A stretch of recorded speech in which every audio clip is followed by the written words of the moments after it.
So ఇక్కడ question చూద్దామా. So ఈ క్రింది ఇవ్వబడిన రాష్ట్రాల సమూహం కనీసం 3 దేశాలతో అంతర్జాతీయ సరిహద్దుని పంచుకుంటుంది.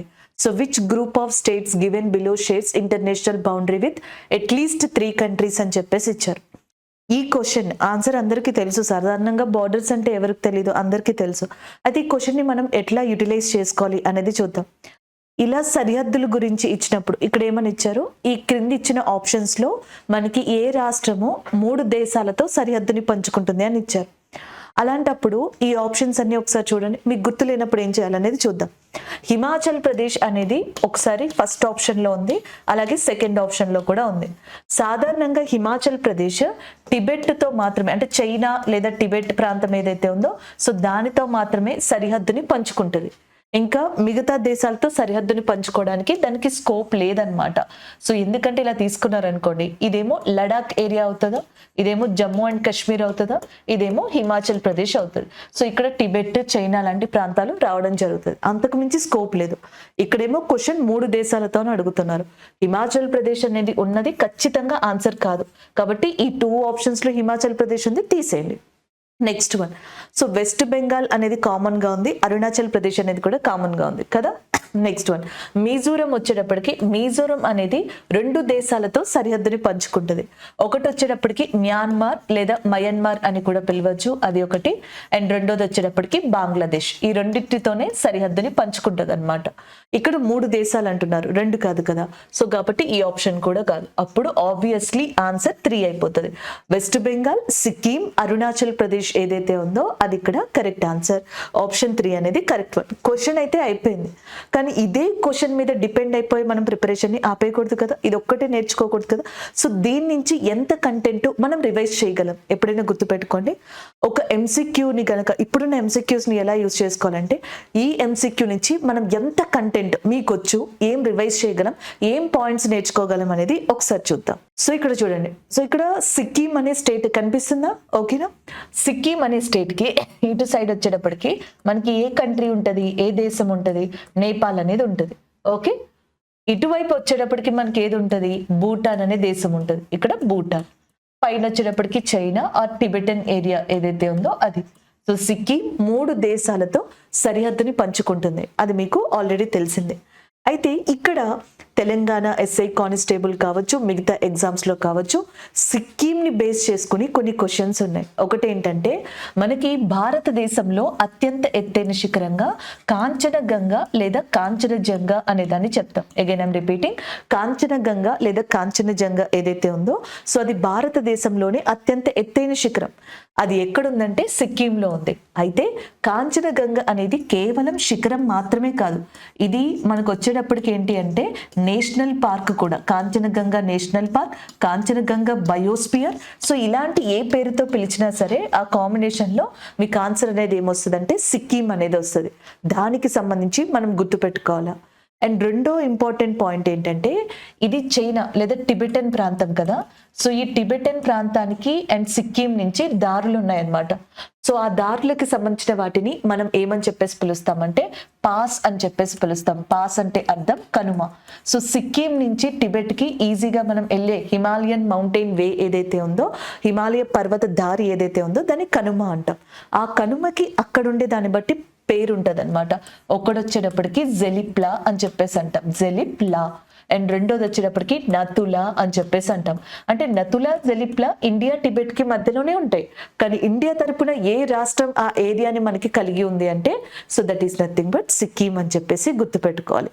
అలా ఇది ఇంపార్టెంట్, ఓకేనా. నెక్స్ట్ వన్, ఇదంతా బంగ్లాదేశ్ ఏరియా అనుకోండి, ఇది మీరు చూసుకున్నారు కదా. సో నెక్స్ట్ వచ్చేటప్పటికి ఇదంతా బంగ్లాదేశ్ ఏరియా. సో ఇటు సైడ్ మనకి వెస్ట్ బెంగాల్ అనేది ఉంది. ఇక్కడ వచ్చేటప్పటికి ఏముంది, వెస్ట్ బెంగాల్ అనేది ఉంది. ఇదంతా వెస్ట్ బెంగాల్ ఏరియా అన్నమాట. సో వెస్ట్ బెంగాల్ వచ్చేటప్పటికి ఇటువైపు ఏమో భూటాన్ని కలిగి ఉంది, ఇటువైపు ఏమో బంగ్లాదేశ్ ని కలిగి ఉంది. అలాగే ఇటు సైడ్ వచ్చేటప్పటికి మనకి నేపాల్ ఏదైతే ఉందో సో నేపాల్ ని కలిగి ఉంది. భూటాన్, నేపాల్, అలాగే బంగ్లాదేశ్ తో సరిహద్దుని పంచుకుంటున్న రాష్ట్రం భారతదేశంలో ఏది అంటే వెస్ట్ బెంగాల్. ఇదే వెస్ట్ బెంగాల్ మీద మనం చాలా సార్లు ఈ state oriented groups, constable, SI లాంటి వాటిల్లో కొన్ని ప్రీవియస్ ఇయర్ క్వశ్చన్స్ చూసాం. అవి ఎలా ఉంటాయి తెలుసా, వెస్ట్ బెంగాల్ దగ్గరకు వచ్చేటప్పటికి ఈ గంగా నది అనేది 2 పాయలుగా చీలిపోతుంది, అంటే 2 స్ట్రీమ్స్ గా సెపరేట్ అయిపోతుంది. ఒక స్ట్రీమ్ వచ్చేటప్పటికి హుగ్లీ నదిగా మారుతుంది. ఈ హుగ్లీ నది మీద 2 క్వశ్చన్స్ ఏంటి అంటే, ఒకటి మనకి జనరల్గా ఇది ఏ రాష్ట్రంలో ఉంది లేదా ఏ ప్రాంతంలో ఉంది ఇలాంటివి అడుగుతారు. దీనిని టైడల్ రివర్ అని చెప్పేసి పిలుస్తారు. అంటే ఇండియాలో ఏ రివర్ని టైడల్ రివర్ అని చెప్పేసి పిలుస్తారని క్వశ్చన్ వచ్చింది అనుకోండి, మీరు ఆన్సర్ ఏం గుర్తుపెట్టుకోవాలి, హుగ్లీ అనే దాన్ని గుర్తుపెట్టుకోవాల్సి ఉంటుంది. వెస్ట్ బెంగాల్ అనేది మనకి బంగ్లాదేశ్తో అత్యంత ఎక్కువ సరిహద్దుని కలిగి ఉంది. వెస్ట్ బెంగాల్ అనేది బంగ్లాదేశ్తో అత్యంత ఎక్కువ సరిహద్దుని కలిగి ఉంది. మీ అందరికీ తెలిసిన విషయం ఏంటి, బంగ్లాదేశ్ ఇప్పుడు మనకి ఎక్కువగా ఇంటర్నేషనల్ న్యూస్లో ఉంటుంది కాబట్టి ఇది గుర్తుపెట్టుకోవాలి. 2 విషయాలు ఇక్కడ.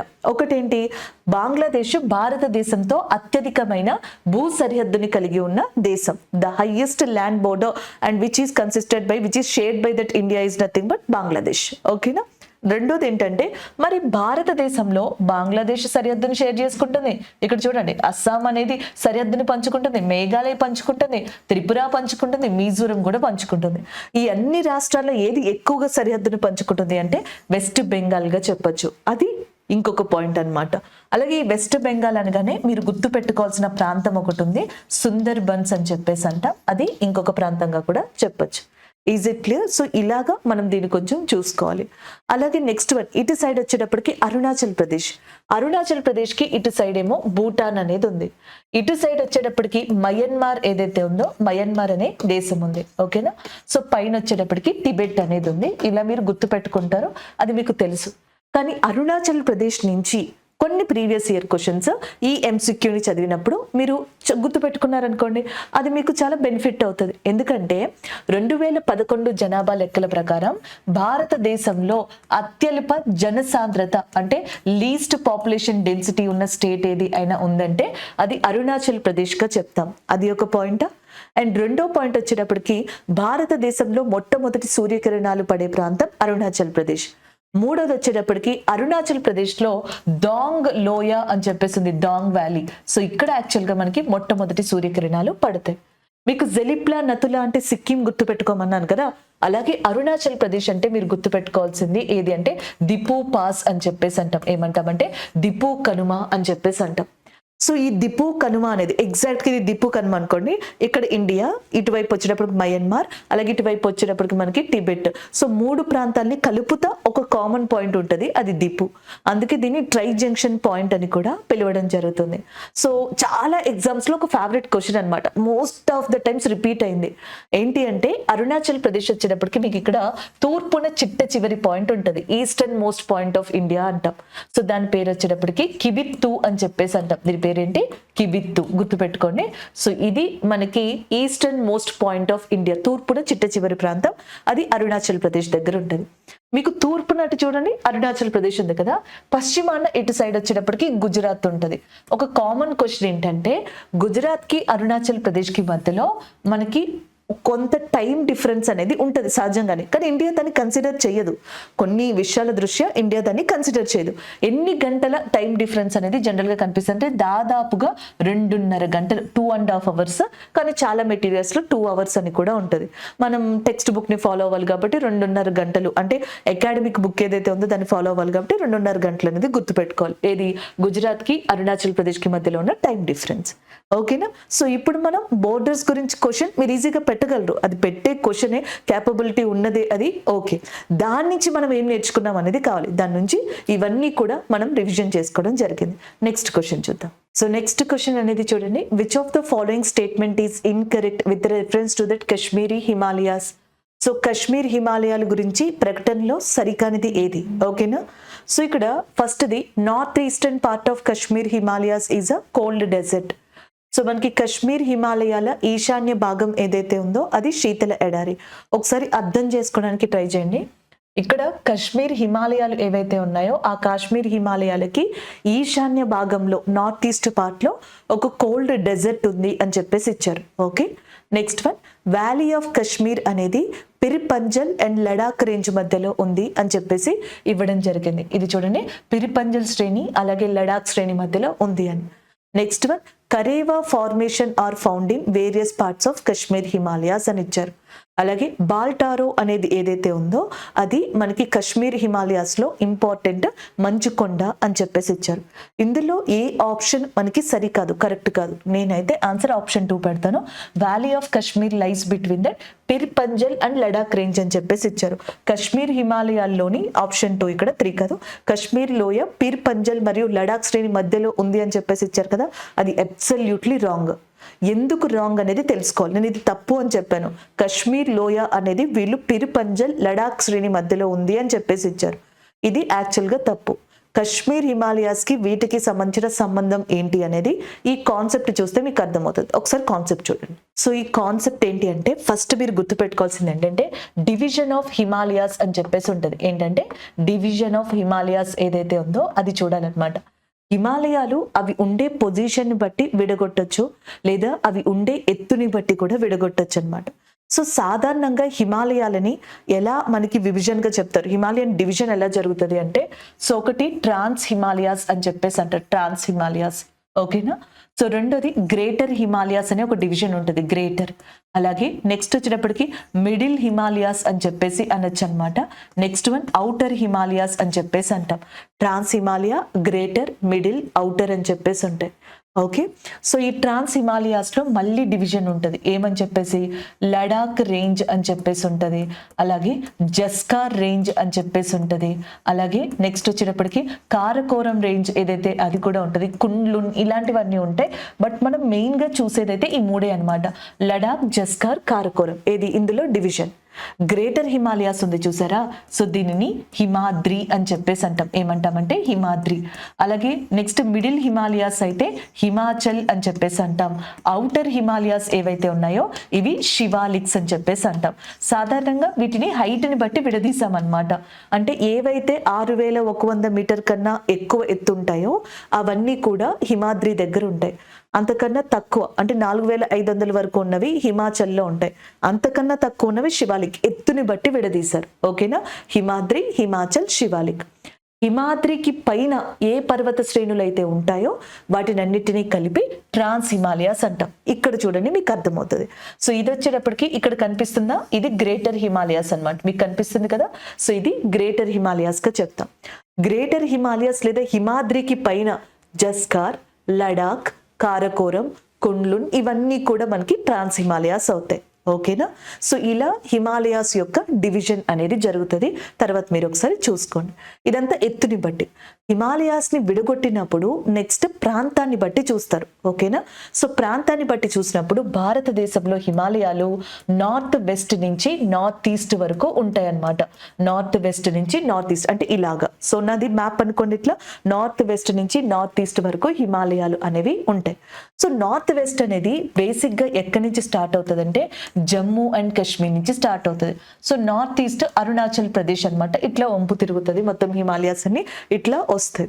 సో అంటే జమ్మూ కాశ్మీర్కి అరుణాచల్ ప్రదేశ్కి మధ్యలో మెయిన్గా హిమాలయాస్ అనేవి ఎగ్జిస్ట్ అయి ఉన్నాయి, అంటే ప్లేస్ని బట్టి చూసుకుంటే.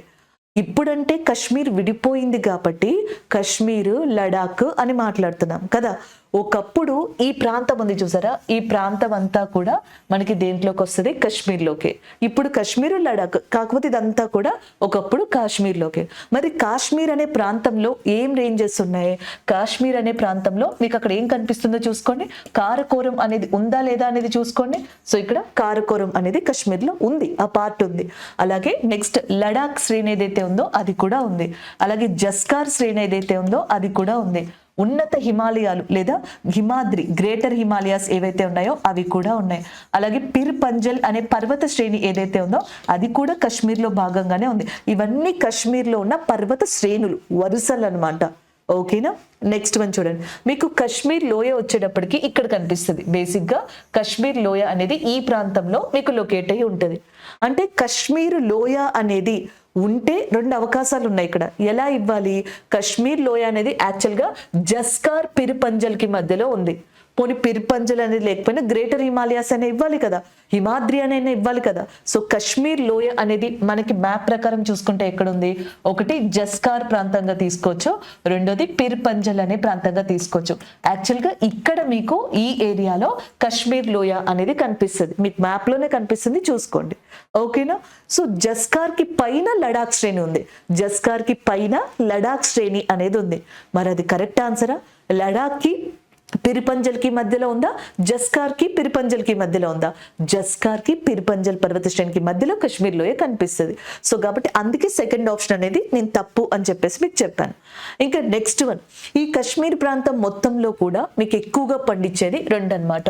సో ఒకటి సాఫ్రాన్ అని చెప్పేసి అనొచ్చు, అండ్ తెలుగులో దాన్ని కుంకుమ పువ్వు అని కూడా మీరు మాట్లాడచ్చు. సాఫ్రాన్ ఆర్ కుంకుమ పువ్వుగా చెప్పొచ్చు అనమాట.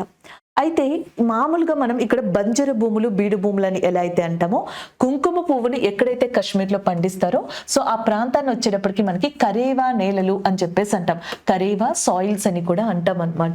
సో అక్కడ ఇచ్చిన ఆప్షన్ ఏదైతే ఉందో అది కరెక్ట్ ఆన్సర్. ఇవి కాకుండా Kashmir is very famous for గుచ్చి అనమాట. సో గుచ్చి అని చెప్పేసి ఇప్పుడు మంచి మంచి ప్రొడక్ట్స్ వస్తున్నాయి చూసారా, గుచ్చికి సంబంధించి పర్ఫ్యూమ్, ఆయిల్, ఇవన్నీ కూడా కశ్మీర్ ప్రాంతంలో యాక్చువల్గా వీటిని కూడా ఎక్కువగా మనకి ప్రొడక్షన్ అనేది జరుగుతూ ఉంటుంది ఈ ల్యాండ్ నుంచి, కశ్మీర్ ప్రాంతం నుంచి. అవి కాకుండా యాపిల్, ఆరెంజ్ అనేవి కూడా ఈ ప్రాంతాల నుంచి, కశ్మీర్ హిమాలయాల నుంచి కామన్ అనమాట. అండ్ ఇంకొకటి, ఇది దేవదారు వృక్షాలకి పెట్టింది పేరు కశ్మీర్ హిమాలయాస్. కుంకుమ పువ్వుకే కాదు, దేవదారు చెట్లు అని చెప్పేసి అంటాం. And which is called as a pine trees అనమాట. ఇంగ్లీష్ లో అయితే పైన్ ట్రీస్, తెలుగులో దేవదారు వృక్షాలు. వీటికి చాలా ఫేమస్ అది. ఒకవేళ కుంకుమ పువ్వు ఇవ్వకపోతే అప్పుడు మరి పరిస్థితి దేవదారు చెట్లు లాంటివి గుర్తుపెట్టుకోండి. Is it clear? నెక్స్ట్ ఇక్కడి వరకు మీకు గుర్తుంటది. తర్వాత ఒకసారి చూడండి, మీకు డైరెక్షన్స్ పరంగా చూసుకున్నాం అనుకోండి. సో ఇదంతా మొత్తం కశ్మీర్ ప్రాంతంగా తీసుకోండి, అంటే కశ్మీర్ లడాక్ విడిపోయినట్టుగా తీసుకోకండి. ఒకప్పుడు కశ్మీర్ ఏదైతే ఉందో ఆ డివిజన్ గురించి మాట్లాడుతున్నాం.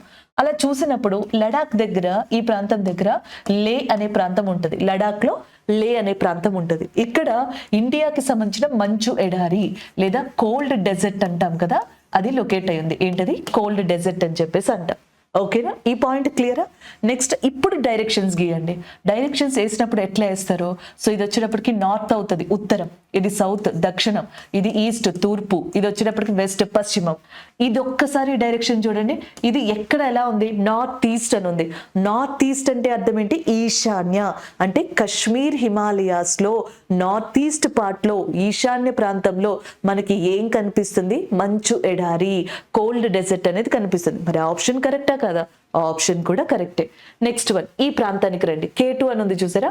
సో ఈ ప్రాంతం దగ్గర కారకోరంకి కొంచెం దగ్గరలో మనకి రెండు ఇంపార్టెంట్ హిమానీ నదాలు ఉంటాయి, మంచు కొండలు. సో ఒకటి వచ్చేటప్పటికి వాళ్ళు చెప్పినట్టుగా బాల్టారో అనేది ఇక్కడ కనిపిస్తుంది. అలాగే ఇంకొకటి వచ్చేటప్పటికి సియాచిన్ అని చెప్పేసి అంటాం. ఏమంటాం? సియాచిన్. ఇది ఈసారి మనకి చాలా ఇంపార్టెంట్. సియాచిన్ మీద యాక్చువల్గా చాలా కంటెంట్ వచ్చింది కాబట్టి ఆ విషయాన్ని గుర్తుపెట్టుకోవాలి. సియాచిన్ గ్లేషియర్ ఉంది చూసారా, అది ప్రపంచంలోనే అతిపెద్ద యుద్ధ భూమిగా చెప్తారు ఇండియాకి పాకిస్తాన్కి మధ్యలో. ఇక్కడ సియాచిన్ యుద్ధ స్మారక ప్రదేశం అనేది కూడా లొకేట్ అయి ఉందన్నమాట, వార్ మెమోరియల్ అని చెప్పేసి అంటాం. యాక్చువల్గా ఇది రావడానికి కారణం 1984లో జరిగిన ఆపరేషన్ మేఘదూత్ అని చెప్పేసి ఉంటుంది. And which is called as operation Meghdoot in the time of Indira Gandhi ma'am అనమాట. సో దాని వల్ల ఇదంతా కూడా రావడం జరిగింది. ఈ సియాచిన్ గ్లేషియర్ దగ్గరే భారతదేశానికి ఉత్తరాన చిట్ట చివరనున్న పాయింట్ అనమాట. సో దాని పేరు వచ్చేటప్పటికి ఇందిరా కాల్ అంటాం. జాగ్రత్త, ఆప్షన్స్ లో కాల్ అని, ఇందిరా కాల్ అని, ఇందిరా అని ఇలాంటి పాయింట్స్ అన్ని ఇచ్చి మిమ్మల్ని కొంచెం కన్ఫ్యూజ్ చేస్తారు. సో ఆన్సర్ ఇందిరా కాల్ అన్నమాట. ఇక్కడ టెంపరేచర్ చాలా డిఫరెంట్ గా ఉంటుంది. గ్లౌస్ తీసి ఎట్లా జనరల్గా మన చెయ్యిని ఇట్లా పెడితే మన చెయ్యి కూడా కంప్లీట్గా కొంచెం ఫ్రీజ్ అయ్యే సిచ్యువేషన్ అనమాట. అంటే కంప్లీట్గా బ్లడ్ సర్క్యులేషన్ అనేది కొంచెం మూమెంట్ తగ్గే అవకాశాలు కూడా అక్కడ ఉంటాయి. ఎక్స్ట్రీమ్ కోల్డ్ టెంపరేచర్స్ అనేవి సియాచిన్ దగ్గర చూడొచ్చు. అందుకనే ఇప్పటి వరకు అక్కడ విమెన్ ఆఫీసర్స్ని అపాయింట్ చేయలేదు. But for the first time Siachen దగ్గర ఒక ఫస్ట్ విమెన్ ఆఫీసర్ని అపాయింట్ చేశారు ఆర్మీకి సంబంధించి. ఆమె పేరు కెప్టెన్ శివా చౌహాన్ అని చెప్పేసి ఉంటుంది. Captain Shiva Chauhan, the first women officer at that Siachen glacier గా చెప్పొచ్చు. ఇది ఇంకొక పాయింట్ గా గుర్తుపెట్టుకోండి. ఐ హోప్ మీకు ఈ విషయాలు అర్థమైనాయి. ప్లేస్ పరంగా అడిగితే కశ్మీర్ టు అరుణాచల్ ప్రదేశ్, ఎత్తు పరంగా అడిగితే ట్రాన్స్ హిమాలయాస్, హిమాద్రి, హిమాచల్, శివాలిక్ ఏవైతే ఉన్నాయో అవి గుర్తుపెట్టుకుంటే బాగుంటుంది. హిమాద్రి దగ్గర అత్యంత ఎత్తైన శిఖరాలు కనిపిస్తాయి. హిమాచల్ దగ్గర మీకు హిల్ స్టేషన్స్ కనిపిస్తాయి, మనాలి, కులు, షిమ్లా, ధర్మశాల, నైనటల్ ఇలాంటివి. అండ్ శివాలిక్స్ దగ్గర మీకు ఎత్తైన దిబ్బలు అంటే ప్రదేశాలు కనిపిస్తాయి, డూన్స్ అంటాం, డెహ్రాడూన్, పొత్లీడూన్, కొత్లీడూన్. సో అటు మీకు సబ్జెక్ట్ నేర్చుకున్నట్టు ఉంటుంది, ఆ క్వశ్చన్ సాల్వ్ చేసినట్టు ఉంటుంది. ఈ పాయింట్స్ కూడా కొంచెం వింటే బాగుంటుంది అని చెప్పేసి ఇవి చెప్పాను, ఒకసారి గుర్తు పెట్టుకోవడానికి ట్రై చేయండి. సో నెక్స్ట్ క్వశ్చన్ చూడండి. యమునా నది గురించి క్రింది ప్రకటనలో సరైనది ఏది? Which of the following statement is are correct with the reference to that river Yamuna అని చెప్పేసి ఉంది. చూద్దామా ఒకసారి. సో ఇందులో చూసుకునేటప్పటికి it rises near the Manasa Sarovar lake near Tibet. So Chambal, Sindh, Betwa are the left bank tributaries of Yamuna. Yamuna is the second longest tributary of Ganga. So Yamuna basin is a larger than the basin of Chambal అని చెప్పేసి ఇచ్చారు. So ఇందులో ఏది మనకి ఇక్కడ correct answer అని చెప్పేసి అడుగుతున్నారు. అయితే ఒకసారి దీనికి సంబంధించిన మీకు మ్యాపింగ్ అనేది తెలిస్తే ఈజీ అయిపోతుంది. మీరు ఉత్తరాఖండ్ స్టేట్ వెళ్ళారనుకోండి, సో అక్కడ మీరు ఇంపార్టెంట్ గా ఒక 4 మంచు కొండలు అనేది చూడొచ్చు అనమాట. సో ఆ 4 మంచు కొండల పేర్లు వచ్చేటప్పటికి one is nothing but Gangotri. So నేను తెలుగులో ఎందుకు రాస్తున్నానంటే జనరల్ గా మీకు ఇంగ్లీష్ లో ఆల్రెడీ నేను చెప్తా ఉన్నాను కాబట్టి ఆ నేమ్స్ అర్థం అవుతాయి కదా, సో అందుకని తెలుగులో రాస్తున్నా. గంగోత్రి అనేది ఒకటి తీసుకోవచ్చు. అలాగే నెక్స్ట్ వచ్చేటప్పటికి యమునోత్రి అని చెప్పేసి ఉంటుంది. There is one more thing, Yamunotri ఏదైతే ఉందో సో అది ఇంకొక గ్లేషియర్ అనమాట. అలాగే నెక్స్ట్ వచ్చేటప్పటికి కేదార్నాథ్ అని చెప్పేసి అంటాం, అది ఒకటి, కేదార్నాథ్ అనేది ఒకటి. అలాగే నెక్స్ట్ వచ్చేటప్పటికి బద్రీనాథ్ అని చెప్పేసి ఉంది. సో బద్రీనాథ్ అనే దాన్ని తీసుకోవచ్చు అనమాట. యమునోత్రి, గంగోత్రి, కేదార్నాథ్. ఒకవేళ తెలియకపోతే మళ్ళీ ఇక్కడ రాస్తున్నాను, బద్రీనాథ్ అనే దాన్ని తీసుకోవచ్చు. ఈ 4టిని కలిపి చార్ ధామ్ అని చెప్పేసి పిలుస్తారు. This 4 glaciers are called as a Char Dham అనమాట. ఏ స్టేట్ లో ఉంది అని అడిగితే అది ఉత్తరాఖండ్ అని చెప్పేసి గుర్తుపెట్టుకోండి. అండ్ నెక్స్ట్ వన్ చూడండి. యమునోత్రి అనే మంచుకొండ నుంచి మనకి ఉద్భవించిన నది, రైజ్ అయినా లేదా ఆరిజినేట్ అయిన రివర్ ఏదైనా ఉంది అంటే so that is nothing but Yamuna river. So Gangotri నుంచి గంగా నదిగా చెప్పొచ్చు. అలాగే బద్రీనాథ్ దగ్గర ఉన్న సాతోపంత్ అనే ప్రాంతం ఉంటుంది, అక్కడి నుంచి అలకనంద అనే నది ఆరిజినేట్ అవుతుంది. కేదార్నాథ్ నుంచి మందాకిని అనేది స్టార్ట్ అవుతుంది. నేను ఆర్డర్లో ఏం రాయలేదు, నార్మల్గా రాసేసాను అంతే. మ్యాపింగ్లో మనకి కొంచెం ఆ బద్రీనాథ్ అనేది పైకి వెళ్తుంది, బట్ నేను ఫ్లోలో ఇలా రాశాను, జస్ట్ గుర్తుపెట్టుకోండి. సో ఇప్పుడు చూడండి, ఇది గంగా నది కదా, ఇది భాగీరథి లేదా గంగా నది అని కూడా పిలవచ్చు అనమాట. చాలా మంది స్టూడెంట్స్ ఒక అపోహ పడతారు, వెస్ట్ బెంగాల్ దగ్గరకు వచ్చేటప్పటికి దాన్ని భాగీరథిగా పిలుస్తారు కదా అనుకుంటారు కొన్ని మెటీరియల్స్ వల్ల. కాకపోతే ఏంటంటే గంగ ఎక్కడైతే ఉద్భవించిందో, ఎక్కడైతే ఆరిజినేట్ అయిందో అక్కడ దానిని భాగీరథి అని పిలుస్తారు. ఒకసారి అది దేవప్రయాగ్ అనే ప్రదేశం దాటి హరిద్వార్, రిషికేశ్ మీదకి వచ్చిన తర్వాత దాన్ని భారతదేశం అంతటా కూడా గంగా నదిగానే పిలుస్తారు. మళ్ళీ వెస్ట్ బెంగాల్ దగ్గర దాన్ని హుగ్లీ భాగీరథి నదిగా కూడా ఇంకొకసారి పిలుస్తారు అనమాట. సో అది దానికి మెయిన్ థింగ్. ఎందుకంటే పర్వతాలని వదిలి ఒక నది మనకి మైదానాల్లోకి వస్తుంది, మౌంటైన్స్ వదిలి ప్లెయిన్స్ లోకి వస్తుంది. ఆ ఐడెంటిఫికేషన్ కోసం అని చెప్పేసి అనొచ్చు, లేదా ఎపిక్ పరంగా దానికి ఒక ఇంపార్టెన్స్ ఉంది కాబట్టి దానికోసం అనొచ్చు. ఆ మార్పు కోసం ఒకే నదిని భాగీరథి, గంగా నదిగా కూడా పిలవడం జరుగుతుంది. సో ఇప్పుడు చూడండి, ఈ యమునా నది ఏదైతే ఉందో గంగా నదికి సంబంధించి మనకి లాంగెస్ట్ ట్రిబ్యూటరీగా చెప్పొచ్చు. ఇక్కడ చూడండి, లాంగెస్ట్ అంటే పొడవైన అని చెప్పేసి వస్తుంది, లార్జెస్ట్ అంటే అతి పెద్ద అని చెప్పేసి వస్తుంది. గంగా నదికి అతి పెద్ద ఉపనది ఏదైనా ఉంది అంటే దాన్ని గగారా నది అని చెప్పేసి అంటాం. గగారా అనేది లార్జెస్ట్ అనమాట.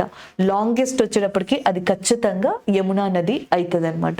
సో ఇక్కడ మీరు చూడండి, ఇందులో చూసుకున్నట్టయితే యమున గంగా నది యొక్క 2వ పొడవైన ఉపనది కాదు, గంగా నది యొక్క పొడవైన ఉపనది, లాంగెస్ట్ ట్రిబ్యూటరీగా చెప్పొచ్చు. ఈ పదం ఏదైతే ఉందో యాక్చువల్ గా ఇది ఇక్కడ ఇలా ఇచ్చి ఉండకూడదు అనమాట. అది ఇవ్వకపోతే ఈ స్టేట్మెంట్ అనేది కరెక్ట్ ఆన్సర్ అయిపోయేది. ఇక్కడతో ఈ ఎక్స్ప్లెనేషన్ ఏదైతే ఉందో అది అయిపోయింది, గుర్తుపెట్టుకోండి. అండ్ చాలా సార్లు డిఫరెంట్ ఎగ్జామ్స్ లో అడిగిన ఒక క్వశ్చన్ ఏంటంటే దేవప్రయాగ్ అనేది ఉత్తరాఖండ్ లో ఒక ప్లేస్ అనమాట. అక్కడ ఈ భాగీరథి అలకనంద ఒకదాంతో ఒకటి కలుసుకుంటాయి. భాగీరథి అలకనంద ఒకదాంతో ఒకటి కలుసుకునే ప్లేస్ భారతదేశంలో ఏదైనా ఉంది అంటే అది మనకి దేవప్రయాగ్ అనే ప్లేస్. బాగా గుర్తుపెట్టుకోండి దాన్ని. అలాగే ఈ మధ్యన ఉత్తరాఖండ్ అంటే కొన్ని ప్లేసులు మనకి వార్తల్లోకి వస్తూ ఉన్నాయి. జాగ్రఫీ చదువుతున్నారు కాబట్టి దాన్ని కూడా గుర్తుపెట్టుకోవడానికి ట్రై చేయండి. ఒకటి వచ్చేటప్పటికి జ్యోతిర్మఠ్ అని చెప్పేసి అంట. The place which is called as అ జ్యోతిర్మఠ్ అని చెప్పేసి ఉంటది. ఇది ఒక ప్లేస్ గుర్తుపెట్టుకోవాలి. ఎందుకంటే ఇది వరకు దీనిని జోషిమఠ్ అని చెప్పేసి పిలిచేవాళ్ళు. జోషిమఠ్ అని చెప్పేసి పిలిచేవాళ్ళు. ఆ జోషిమఠ్ ని జ్యోతిర్మఠ్ గా మార్చారు. ఉత్తరాఖండ్ లో ఉందన్నమాట. ఈ ప్లేస్ ఇప్పుడు మనకి చాలా చాలా ఇంపార్టెంట్. ఓకేనా, అది ఇంకొక పాయింట్ జస్ట్ గుర్తుపెట్టుకుంటారని చెప్పారు. నెక్స్ట్ వన్, ఈ యమునా నదినే తీసుకోండి. యమునా నదిని తీసుకుంటారు కదా.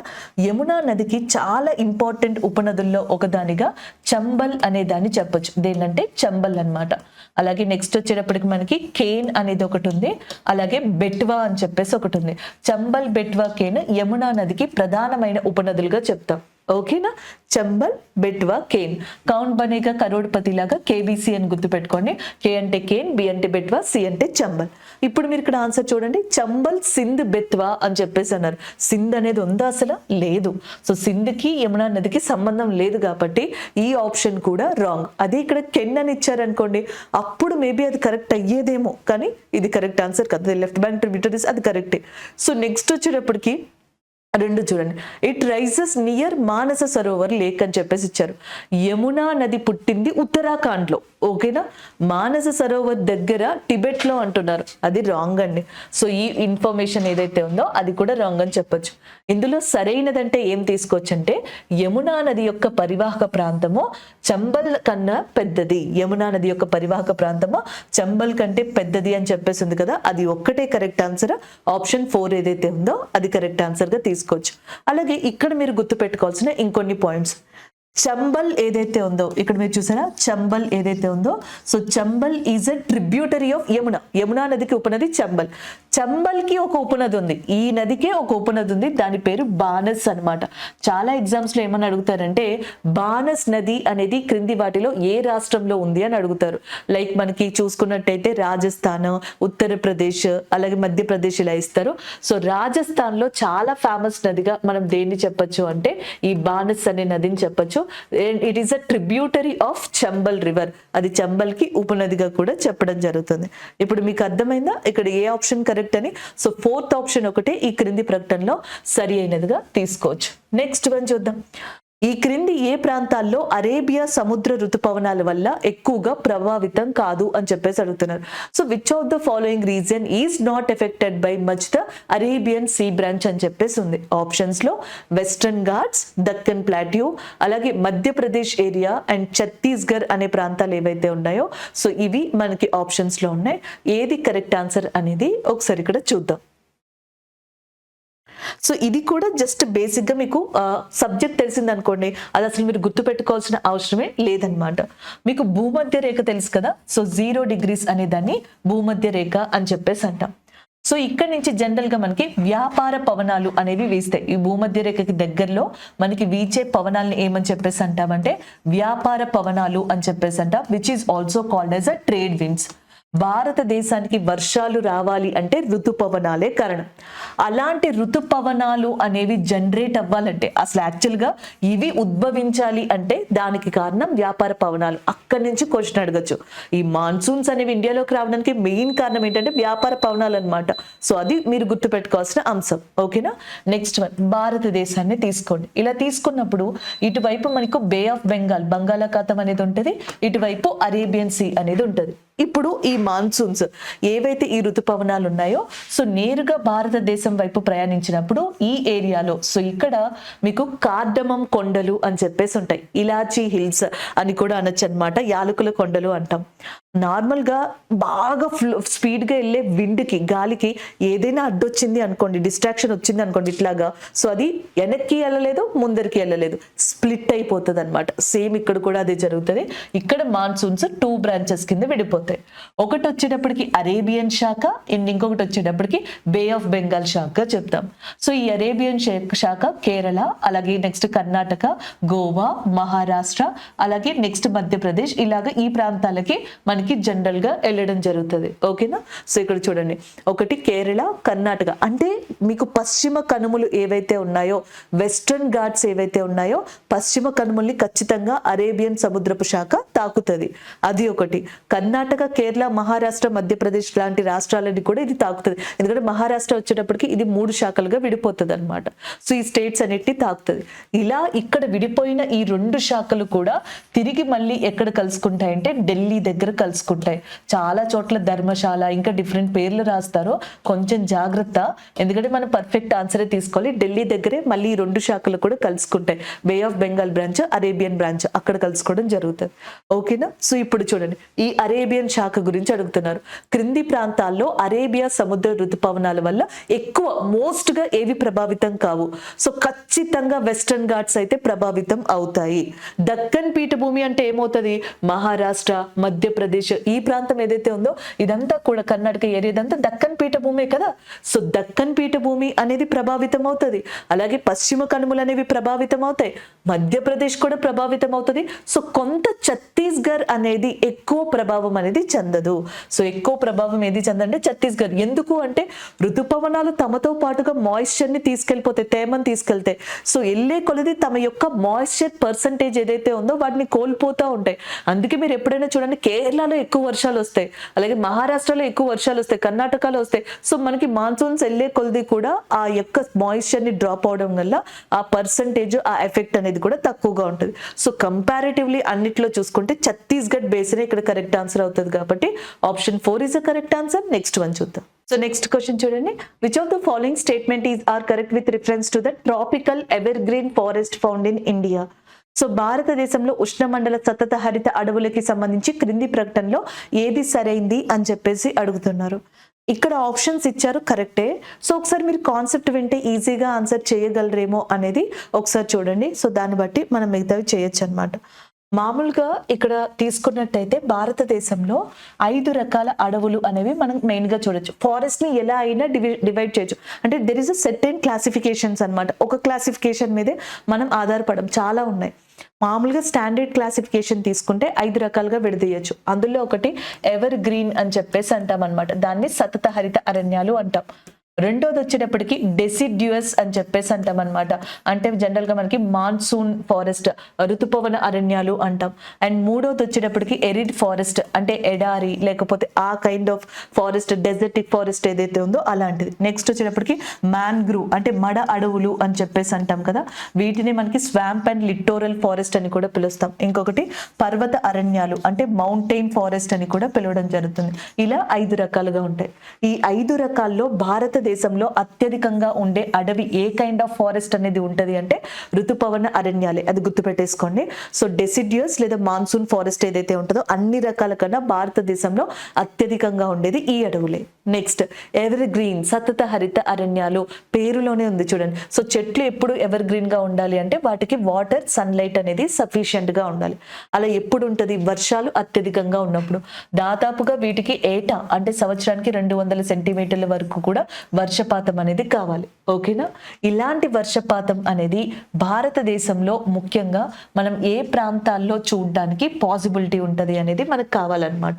సో భారతదేశంలోకి వచ్చేటప్పటికి ఇక్కడ చూడండి, కేరళ దగ్గర, అలాగే తమిళనాడు దగ్గర, కర్ణాటక దగ్గర, కేరళ, కర్ణాటక, తమిళనాడు ప్రాంతాలు ఏవైతే ఉంటాయో సో ఈ ప్రాంతాల దగ్గర జనరల్ గా మీరు ఏం చూడొచ్చు అంటే ఈ ఎవర్ గ్రీన్ ఫారెస్ట్, సతత హరిత అరణ్యాన్ని చూడొచ్చు. తర్వాత నార్త్ ఈస్ట్ ఇండియా అన్నమాట, అరుణాచల్ ప్రదేశ్, అస్సాం, నాగాలాండ్, మిజోరం, మేఘాలయ్, ఎందుకంటే చిరపుంజి, మౌసండ్రం లాంటి ప్రాంతాలు ఇక్కడే ఉన్నాయి కదా. నార్త్ ఈస్ట్ ఇండియా, ఈశాన్య రాష్ట్రాలు. తర్వాత సో ఇక్కడ మీకు అండమాన్ అండ్ నికోబార్ దీవులు అని చెప్పేసి ఉంటాయి కదా.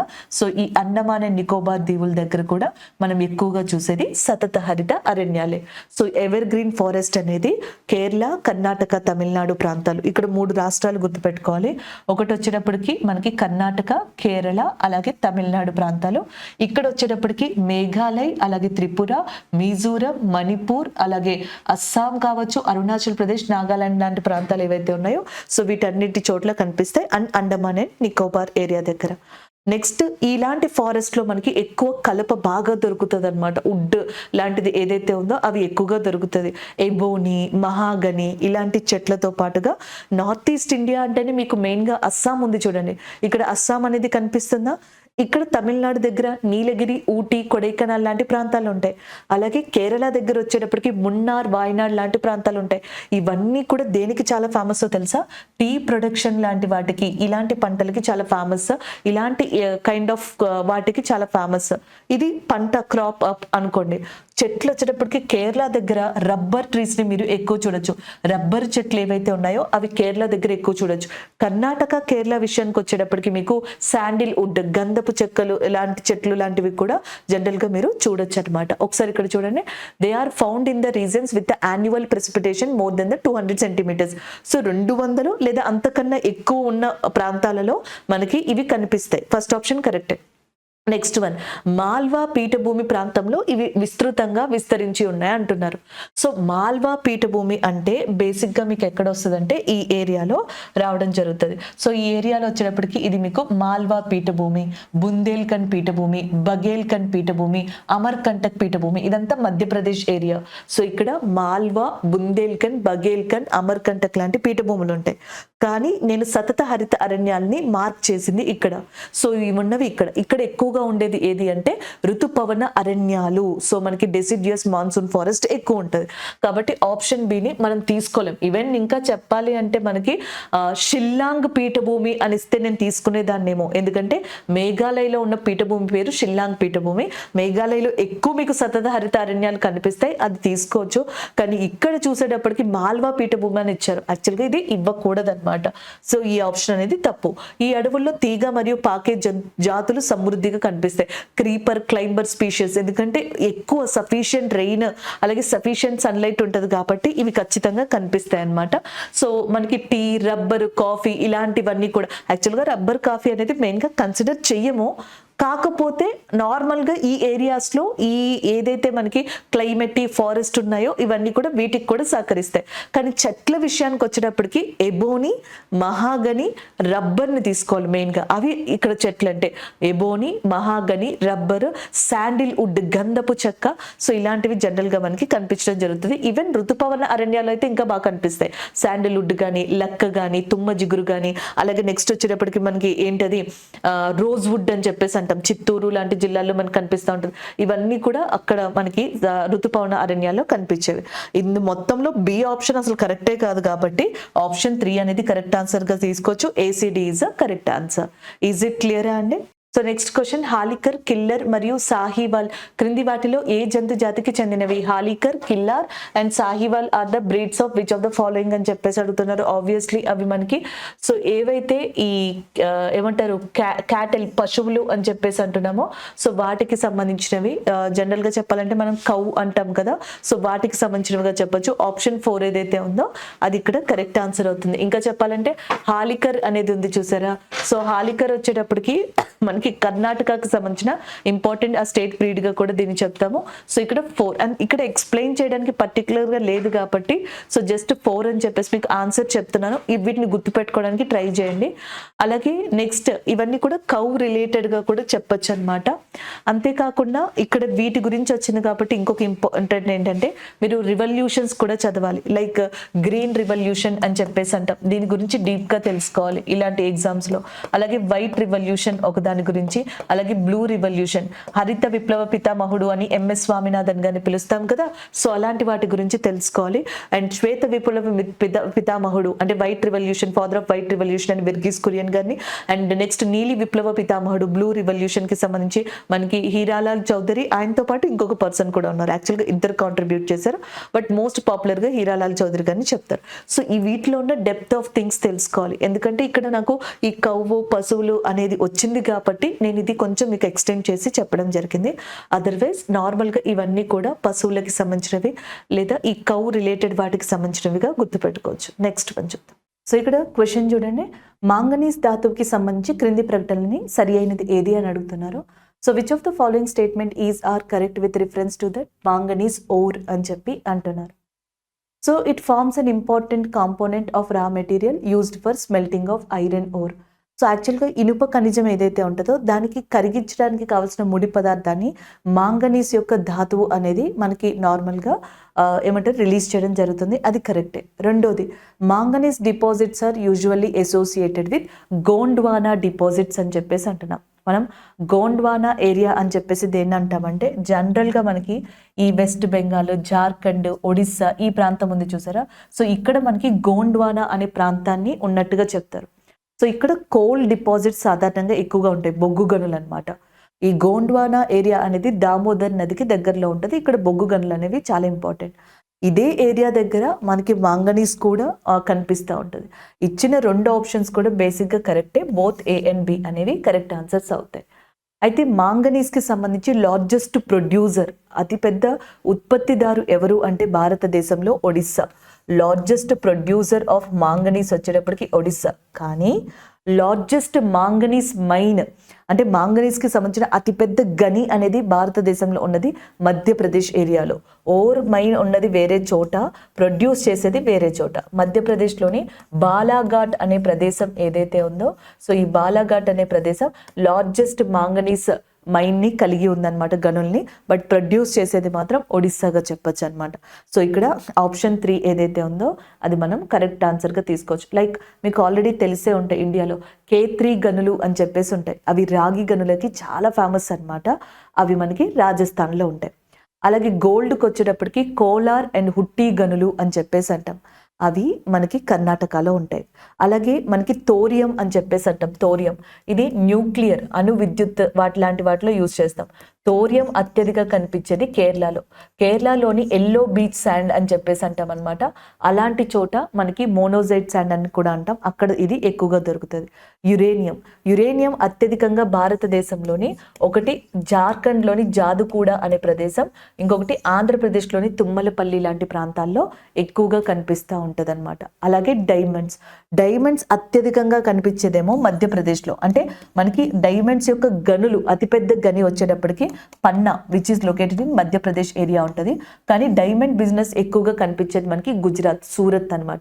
సో రీసెంట్గా సూరత్లో ప్రైమ్ మినిస్టర్ నరేంద్ర మోదీ గారు ఇండియాలోని అతిపెద్ద డైమండ్ బ్రౌజ్ సెంటర్ అనే దాన్ని కూడా ఏర్పాటు చేశారు. అండ్ సూరత్ని డైమండ్ సిటీ ఆఫ్ ఇండియాగా కూడా పిలవడం జరుగుతుంది. సో ఇలాంటివి ఒకసారి చూసుకుంటూ ఉండండి. Option 3 is the correct answer. Next one చూద్దాం. సో నెక్స్ట్ క్వశ్చన్ చూడండి, ఇచ్చిన థర్మల్ పవర్ ప్లాంట్ మరియు రాష్ట్రాల జతల్లో సరైన జతని గుర్తించండి. So which of the given pairs of the power plant and states is matched correctly అని చెప్పేసి అడుగుతున్నారు. సరే చూద్దాం.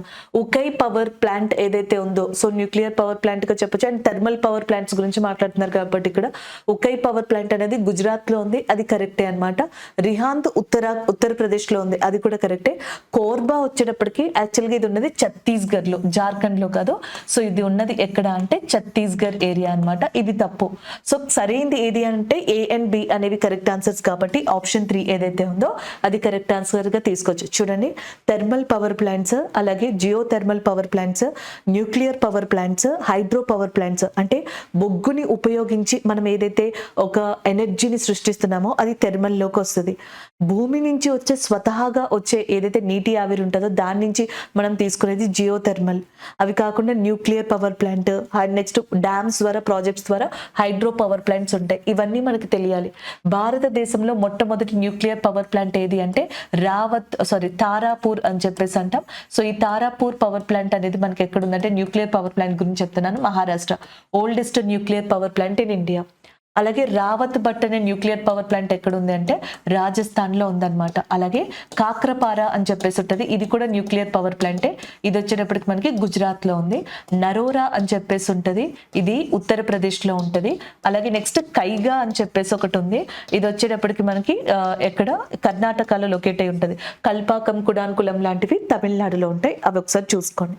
జియో థర్మల్ పవర్ ప్లాంట్స్ అంటే లైక్ మణికరణ్ అనే ప్లేస్ ఉంది మనకి ఇక్కడ ఉత్తరాఖండ్లో అనమాట. అలాంటివి తటాపాని ఇలాంటివి చూసుకుంటూ ఉండాలి. అవి జియో థర్మల్ ప్లాంట్స్.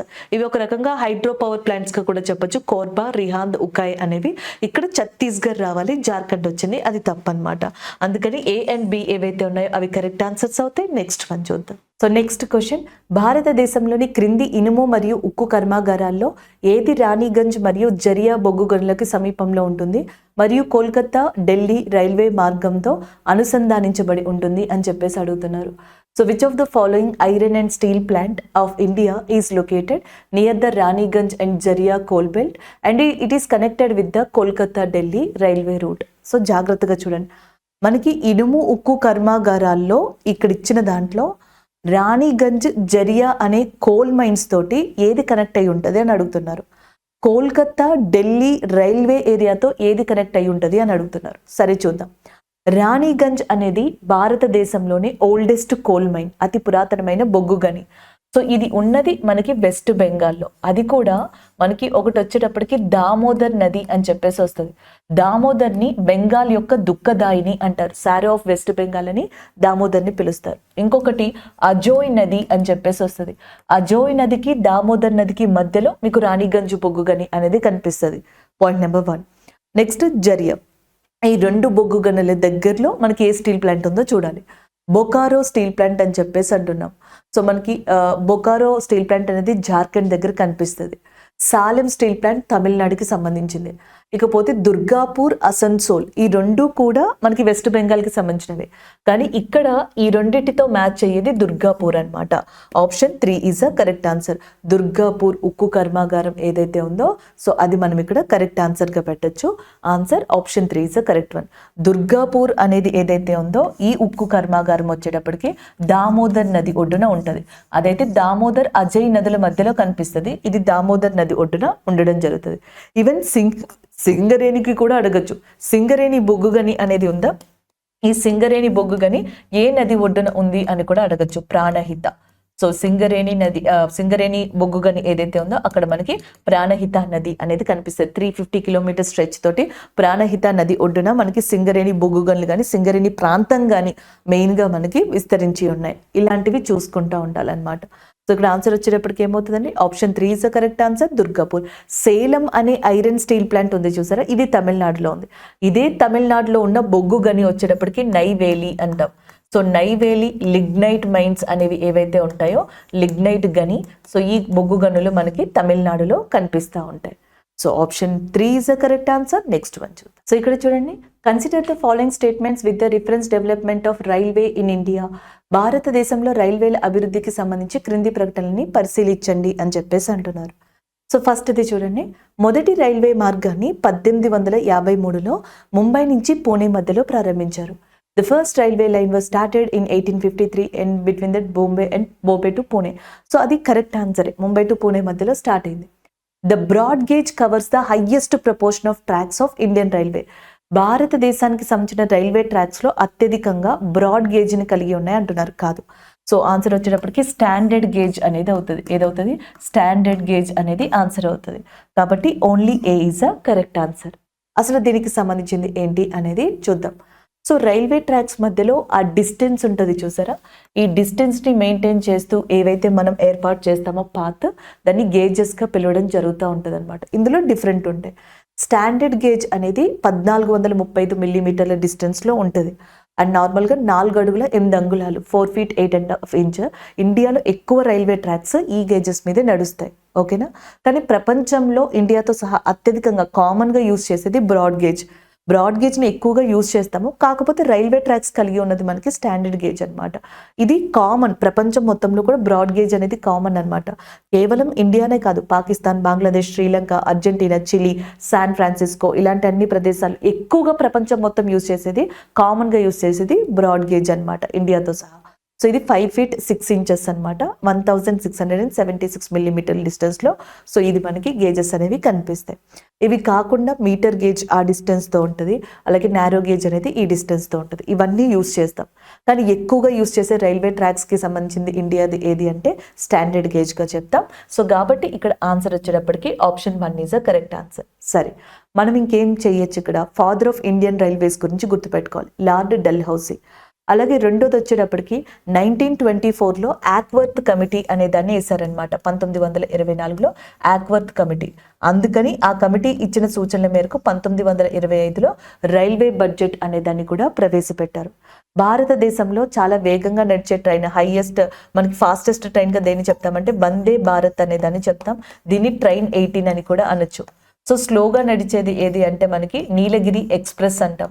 అదేంటి గూడ్స్ కదా, నీలగిరి ఎక్స్ప్రెస్ ఎందుకు అవుతుంది అంటే నీలగిరి ఎక్స్ప్రెస్ అది వెళ్ళే దారిని బట్టి స్లోగా వెళ్తుందంట. అక్కడ ఉన్న పాత్ వల్ల స్లోయెస్ట్ ట్రైన్ ఇన్ ఇండియా అంటాం. భారతదేశంలో అత్యధికంగా నడిచే ట్రైన్గా, ఎక్కువ డిస్టెన్స్ వెళ్ళే ట్రైన్గా వివేక్ ఎక్స్ప్రెస్ ని చెప్తాం అనమాట. కన్యాకుమారి నుంచి అస్సాంలోని దిబ్రుగఢ్ వరకు దాదాపుగా 72 గంటలకి పైగా ఇది ట్రావెల్ చేస్తుంది. అలాగే భారతదేశంలో మౌంటైన్ రైల్వేస్ ఉంటాయి. లైక్ డార్జిలింగ్ మౌంటైన్ రైల్వే అంటాం, ఇది వెస్ట్ బెంగాల్లో ఉంటుంది. నీలగిరి మౌంటైన్ రైల్వే ఇది తమిళనాడులో ఉంటుంది. మాథేరన్ అని మహారాష్ట్రలో చాలా ఫేమస్, అది ఒకటి. కాల్కి షిమ్లా అని చెప్పేసి ఉంటుంది. కాల్కి షిమ్లా ఆ పేరు చూస్తే మీకు గుర్తొస్తుంది కదా, హిమాలయన్ మౌంటైన్ రైల్వే అంటాం.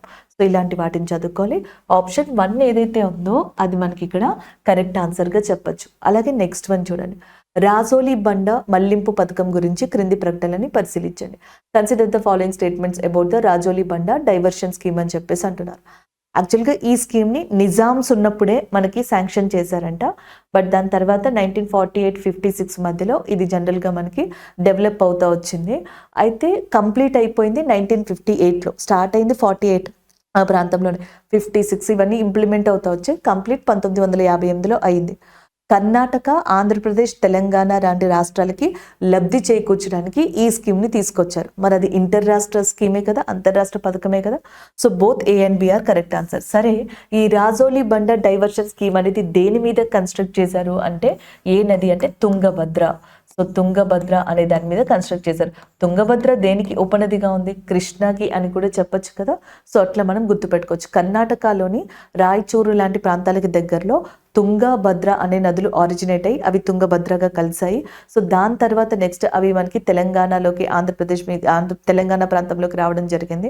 సో అక్కడ మనకి రాజోలి బండ డైవర్షన్ స్కీమ్ అనే దాన్ని నిజామ్స్ ప్రతిపాదించారు. ఆప్షన్ 3 ఏదైతే ఉందో అది కరెక్ట్ ఆన్సర్. సరే, మీకు ఇవి తెలుసా? ఇండియాలో హైయెస్ట్ డ్యామ్ అని చెప్పేసి దేన్ని అంటారు? భారతదేశంలో అత్యంత ఎత్తులో ఉన్న డ్యామ్ అని చెప్పి తెహ్రీ డ్యామ్ అనే దాన్ని పిలుస్తారనమాట. ఇది ఉత్తరాఖండ్లో ఉంది. భాగీరథి నది మీద కన్స్ట్రక్ట్ చేశారు. భాగీరథి అన్న గంగా అన్న ఒకటే, నేను ఆ ఎక్స్ప్లెనేషన్ కూడా మీకు చెప్పాను. దాని మీద కన్స్ట్రక్ట్ చేశారు. భారతదేశంలో అతి పొడవైన డ్యామ్ ఏది అంటే హీరాకుడ్ అంటాం. దీన్ని మహానది మీద కన్స్ట్రక్ట్ చేశారు. నల్గొండలో ఉన్న నాగార్జున సాగర్ ఏదైతే ఉందో ఇది highest rock cut dam in ఇండియాగా చెప్తారు. Highest rock cut dam in India. So ఇది నల్గొండలో ఉంది. బట్ ఆంధ్రప్రదేశ్ అండ్ తెలంగాణ ఈ ఉమ్మడి జలాల్ని యూజ్ చేసుకుంటున్నాయి అనమాట. సో ఇలాంటివి చూసుకుంటూ ఉండాలి. Option 3 is correct answer. Next one చూద్దాం. సో నెక్స్ట్ వచ్చేటప్పటికి ఈ క్రింది వాటిని జతపరచండి. కావల్ సాంచురీ, ప్రాణహిత అండ్ పాకాల్, మంజీరా అని చెప్పేసి ఉన్నాయి. ఇయర్స్ అడుగుతున్నారనమాట.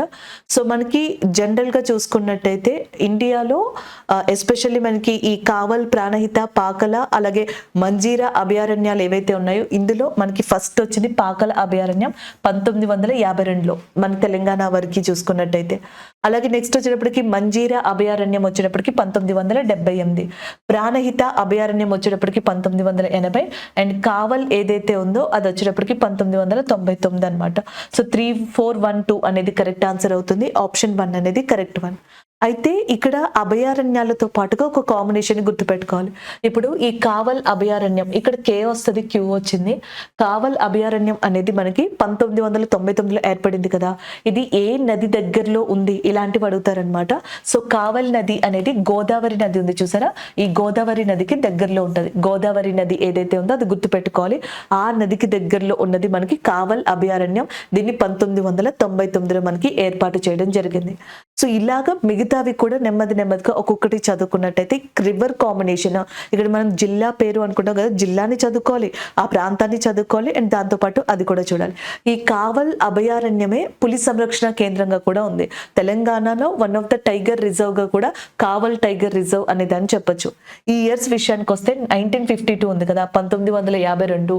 సో ఆ ప్రాంతంలో భారతదేశంలో నేషనల్ డెవలప్మెంట్ కౌన్సిల్ అనేది ఏర్పడింది. ఇలాంటి సంవత్సరాలు మీకు ఎప్పుడైనా MCQs లో కనిపించాయి అనుకోండి, ఇది ఒక్క సబ్జెక్ట్ని కవర్ చేసుకోకుండా వీటిని కూడా చదవడానికి ట్రై చేయండి. సో మనకి జాతీయ అభివృద్ధి మండలి అనేది ఏదైతే ఉందో, సో ఇది 1952లో ఏర్పడింది. ప్లానింగ్ కమిషన్ 1952లో ఎన్డీసీ అనేది ఏర్పడింది అనమాట. భారతదేశంలో మనకి రోలింగ్ ప్లాన్స్ అని చెప్పేసి అంటాం. ఏం ప్లాన్స్ అంటే రోలింగ్ ప్లాన్స్ మొరార్జీ దేశాయ్ గారి ప్రభుత్వం టైంలో వచ్చాయి. అది 1978లోనే రావడం జరిగింది. కార్గిల్ యుద్ధం అనేది 1999లో జరిగింది. అప్పుడు మనం ఆపరేషన్ విజయ్ ఏదైతే ఉందో, సో ఆపరేషన్ విజయ్ అనే దాన్ని మనం కండక్ట్ చేసామన్నమాట. అలాగే అటవీ పరిరక్షణ చట్టం, ఫారెస్ట్ కన్జర్వేషన్ యాక్ట్ ఏదైతే ఉందో అది 1980లోనే తీసుకురావడం జరిగింది. అలా సంవత్సరాలు వచ్చినప్పుడు అవి కూడా చదువుకుంటే మనకి అది వర్కౌట్ అవుతుంది, ఇది కూడా వర్కౌట్ అవుతుంది అనమాట. So option 1 is the correct answer. Next one చూద్దాం. So next one, Palapitta cycling park ఎక్కడుంది? So where is Palapitta cycling park is located? Kothaguda and Shadnagar, Vanasthalipuram, Amberpet అని చెప్పేసి ఉన్నాయి. ఆన్సర్ వచ్చినప్పటికీ కొత్తగూడ. కొత్తగూడ పేరు, కొత్తగూడ వేరు. సో మనకి ఐటీ కారిడార్ ఉన్న ఏరియా అనమాట కొత్తగూడ అనేది. సో కొంతమంది 35 ఎకరాలు అంటారు, కొంతమంది దాదాపు 46 ఎకరాల్లో ఇది విస్తరించింది. 2017లో నవంబర్ 20న ఈ పాలపిట్ట సైక్లింగ్ పార్క్ అనే దాన్ని ఎస్టాబ్లిష్ చేశారనమాట. సో ఆప్షన్ 1 కొత్తగూడ అనేది ఏదైతే ఉందో అది కరెక్ట్ ఆన్సర్ అవుతుంది. ఇదే హైదరాబాద్ లో మనకి రిమోట్ సెన్సింగ్ సెంటర్ అనేది కూడా ఉందన్నమాట. హైదరాబాద్ లోనే రిమోట్ సెన్సింగ్ సెంటర్ అని చెప్పేసి అంటాం కదా, ఇది ఒకటి ఉంది. సునామీ వార్నింగ్ సెంటర్ అని చెప్పేసి అంటాం అనమాట. సో సునామీ వార్నింగ్ సెంటర్ యొక్క హెడ్ క్వార్టర్స్ కూడా మనకి హైదరాబాద్ లోనే ఉంది. అలాగే నెక్స్ట్ ఇక్రిసాట్ అని చెప్పేసి అంటాము. సో ఇక్రిసాట్ కి సంబంధించిన హెడ్ క్వార్టర్స్ కూడా హైదరాబాద్ లోనే లొకేట్ అయింది. సో ఇక్కడ చూడండి, క్రింది వాటిలో గోదావరి నదికి ఉపనది కానిది ఏది అని చెప్పేసి అడుగుతున్నారు. So which of the following is not a tributary of Godavari అని చెప్పేసి ఉంది. ఇంద్రావతి, హారిద్ర అండ్ నెక్స్ట్ వచ్చేటప్పటికి తాలిపేరు, మానేరు, పాలేరు ఇలా ఉన్నాయి. యాక్చువల్గా మొత్తం ఎన్నిట్లో కూడా పాలేరు ఉంది చూసారా. సో ఈ పాలేరు అనేది ఒక్కటే జనరల్గా మనకి ఉపనది కాదనమాట గోదావరి నదికి. అసలు ఆప్షన్ ఈ ఏదైతే ఉందో అది ఇక్కడ మనం కరెక్ట్ ఆన్సర్గా తీసుకోవచ్చు. అందుకే మీకు అన్నిట్లో ఆల్మోస్ట్ ఆప్షన్ ఈ ఉంది, ఇది తప్ప. సో పాలేరు అనేది ఒక్కటే గోదావరి నదికి ఉపనది కాదు. ఎందుకంటే ఇది దేనికి ఉపనదిగా చెప్పచ్చు అంటే కృష్ణా రివర్ ఉంది చూసారా. సో కృష్ణా నదికి ఉపనదిగా పాలేరు నది అనేదని చెప్పచ్చు. మీకు ఆంధ్రప్రదేశ్లో జగ్గయ్యపేట అనే ఏరియా ఉంటుంది అనమాట. సో ఏ ప్రాంతం ఏంటంటే జగ్గయ్యపేట అని చెప్పేసి అంటాం. సో ఈ జగ్గయ్యపేట దగ్గర ముక్తేశ్వరపురం అని చెప్పేసి ఒక ఊరు ఉంటుంది. అది మండలం, అది యాక్చువల్గా ముక్తేశ్వరపురం అని చెప్పేసి ఉంటుంది. సో ఈ ముక్తేశ్వరపురం దగ్గర మనకి ఈ పాలేరు నది ఏదైతే ఉందో కృష్ణా నదితో కలుస్తుంది. అది కృష్ణకి సంబంధించిన ఉపనది. ఇంద్రావతి, తాలిపేరు, హరిద్ర, మానేరు, అలాగే నెక్స్ట్ వచ్చేటప్పటికి మనకి జనరల్గా చూసుకున్నట్టయితే మంజీరా అని చెప్పేసి అంటాం. మంజీరా కూడా గోదావరికి ఉపనది అనమాట. అండ్ దాంతో పాటుగా వారధ అని చెప్పేసి ఒకటి ఉంటుంది. అలాగే నెక్స్ట్ వైన్ గంగా అని చెప్పేసి ఉంటుంది, అది ఒకటి. అలాగే నెక్స్ట్ వచ్చేటప్పటికి మనకి ప్రాణహిత ఏదైతే ఉందో ఇది చాలా ఇంపార్టెంట్ గా చెప్పొచ్చు. ప్రాణహిత అనేది ప్రాణహిత, మంజీరా, వారధ, వైన్ గంగా, హరిద్ర, మానేరు, ఇంద్రావతి, తాలిపేరు, శబరి. సో ఇవన్నీ కూడా మన గోదావరి నదికి ఉపనదులు. కిన్నెరసాని అనేది ఒకటి. ఇవన్నీ కూడా. సో కృష్ణా నదికి వచ్చేటప్పటికి పాలేరు కావచ్చు, లేకపోతే ఘట్టప్రభ, మల్లప్రభ, సో ఇలాంటివన్నీ కూడా కృష్ణా నదికి ఉపనదులుగా చెప్పొచ్చు. ఆప్షన్ బిని తీసుకోవచ్చు. ఇకపోతే గోదావరి. సో గోదావరికి సంబంధించిన అన్ని నదుల్లో అతి పొడవైన ఉపనది, లాంగెస్ట్ ట్రిబ్యూటరీ. ఇందాకలా గంగా నదికి యమునాని ఎలా అయితే చూసారో గోదావరికి ప్రాణహిత అలాగా. ఈ ప్రాణహిత రావడానికి మెయిన్ కారణం ఏంటంటే 2 ప్రధానమైన ఉపనదులు.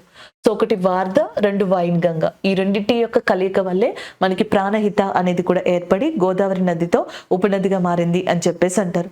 సో గోదావరి నదిని మనకి దక్షిణ భారతదేశపు గంగా, సౌత్ ఇండియా గంగా అని కూడా దాన్ని పిలవడం జరుగుతుంది.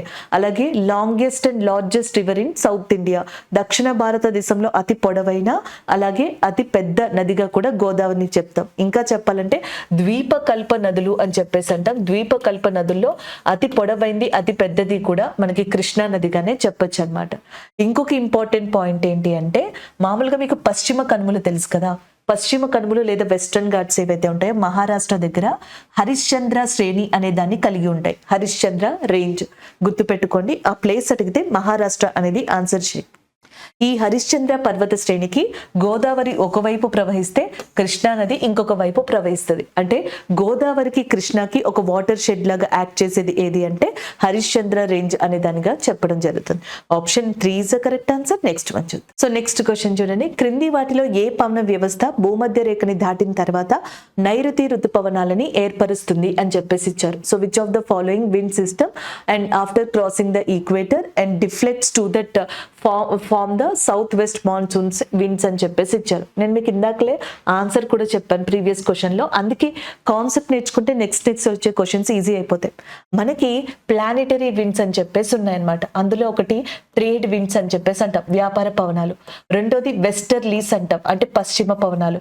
మూడోది ఈస్టర్లీస్ అని చెప్పేసి చెప్పడం జరుగుతుంది. వీటిని తూర్పు పవనాలు అని కూడా పిలవచ్చు అనమాట. ఇలా 3 రకాలుగా ఉంటాయి. ఎక్కడ ఏ అక్షాంశంలో కొన్ని పవనాలు వేస్తాయో ఆ అక్షాంశాన్ని బట్టి depends on latitude and we are segregated the winds into 3 types. అర్థమవుతుంది కదా. సో ఇప్పుడు చూడండి, భూమధ్య రేఖ 0 degrees అని చెప్పేసి అంటాం. ఇటువైపు ఏమో 30 degrees నార్త్ అనేది ఉంటుంది, ఇటువైపు 30 degrees సౌత్ ఉంటుంది. సో ఏ గాలులు అయితే భూమధ్య రేఖకి అటు ఇటు 30 degrees అక్షాంశాల మధ్యలో వీస్తాయో సో ఇలాంటి వాటిని జనరల్ గా మనం ఏమని చెప్పేసి పిలుస్తాము అంటే వ్యాపార పవనాలు అని చెప్పేసి అంటాం. They are called as a trade winds. So ఇప్పుడు మీరు డైరెక్షన్స్ ఒకసారి గుర్తు పెట్టుకోవడానికి ట్రై చేయండి. ఇటువైపు వచ్చేటప్పటికేమో సౌత్ ఉంటుంది, ఇటువైపు ఏమో ఈస్ట్ ఉంటుంది. సౌత్ ఈస్ట్ డైరెక్షన్ అనమాట. సో మనకి వ్యాపార పవనాలు ఏవైతే ఉన్నాయో ఇలా వీస్తాయి, భూమధ్య రేఖ నుంచి ఇలా వీయడం మొదలు పెడతాయి అనమాట. సో ఇలా వీచిన తర్వాత ఏమవుతుందంటే మనకి కొరియాలిస్ ఫోర్స్ అంటాం. జనరల్ గా పవనాలు ఇలా వీస్తాయి, ఇలా వెళ్తాయి అనమాట. చూడండి, చేయి చూడండి ఒకసారి, పవనాలు ఇలా వెళ్తాయి. సో ఇది ఏ డైరెక్షన్? South east direction. ఓకేనా, south east direction. So south east అంటే జనరల్ గా మీకు తెలుగులో ఆగ్నేయ వైపు వెళ్తా ఉన్నాయి. అయితే కొరియాలిస్ ఫోర్స్ అంటే భూమి తన చుట్టూ తాను తిరగడం వల్ల పవనం యొక్క దిశని మారుస్తుంది. Because of earth rotation the wind direction will be changed. అంటే భూమి ఇలా తిరుగుతూ ఉంది, అవునా. సో విండ్ వచ్చేటప్పటికి ఇలా వస్తూ ఉంది. సో అర్త్ రొటేట్ అవుతుంది, విండ్ వస్తుంది, అర్త్ రొటేట్ అవుతుంది, విండ్ని ఇట్లా నెట్టుతుంది అనమాట. సో అంటే అర్త్ రొటేట్ అవ్వడం వల్ల, భూమి తిరగడం వల్ల గాలి యొక్క దిశ మారిపోయింది, చూసారా. సో దీనినే కొరియాలిస్ ప్రభావం అంటారు. కొరియాలిస్ ఫోర్స్ అంటే ఇలా వెళ్తున్న విండ్స్ కాస్త ఇప్పుడు ఎలా వెళ్తే సో ఇలాగా రావడం జరుగుతుంది, అంటే నార్త్ ఈస్ట్ లాగా రావడం జరుగుతుంది ఈశాన్యం వైపు. అవే మాన్సూన్స్ గా మారి, ఋతుపవనాలుగా మారి భారతదేశంలోకి ప్రవేశిస్తాయి. ఇప్పుడు అర్థమైంది కదా మీకు. అంటే మాన్సూన్స్ అనేవి రావడానికి కారణం వ్యాపార పవనాలే. ఈ వ్యాపార పవనాలు అసలు దగ్గరికి రావడానికి మెయిన్ కారణం ఏంటి? మనకి సౌత్ ఈస్ట్ మాన్సూన్స్ అంటే ఆగ్నేయ వ్యాపార పవనాలు. ఆగ్నేయ వ్యాపార పవనాలు ఈశాన్య వ్యాపార పవనాలుగా మారిన తర్వాత ఋతుపవనాలు ఏర్పరిచి వర్షాన్ని కురిపిస్తాయి. అదే అడుగుతున్నారు. So which of the following wind system after crossing the equator and deflects to the from south west monsoon winds అని చెప్పేసి అడగడం జరుగుతుంది. సో వచ్చేటప్పటికి ఆన్సర్ ఏమవుతుందంటే సౌత్ ఈస్టర్న్ ట్రేడ్ విండ్స్ గా చెప్పడం జరుగుతుంది.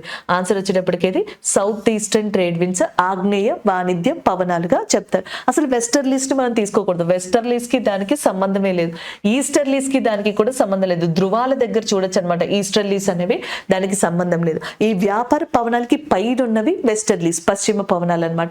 వాటి పైన ఉన్నవి పోలార్ ఈస్టర్లీస్ గా చెప్తాం. సో బేసిక్ గా ఆన్సర్ వచ్చేటప్పటికి సౌత్ ఈస్టర్న్ ట్రేడ్ విండ్స్ గా చెప్పొచ్చు. అంటే ఆరిజినేట్ అయింది ఇక్కడ నుంచి కదా, తర్వాత మారింది కాబట్టి అసలు ఫస్ట్ ఆరిజినేట్ అయింది తీసుకోవాలి. ఆప్షన్ 2 అనేది కరెక్ట్ ఆన్సర్ అవుతుంది. ఓకేనా. కొరియాలిస్ ఫోర్స్ ఏదైతే ఉందో అది గుర్తుపెట్టుకోండి. సో విండ్ ఏదైతే ఉందో అది దాని డైరెక్షన్ చేంజ్ చేసుకుంటది అర్త్ రొటేషన్ వల్ల.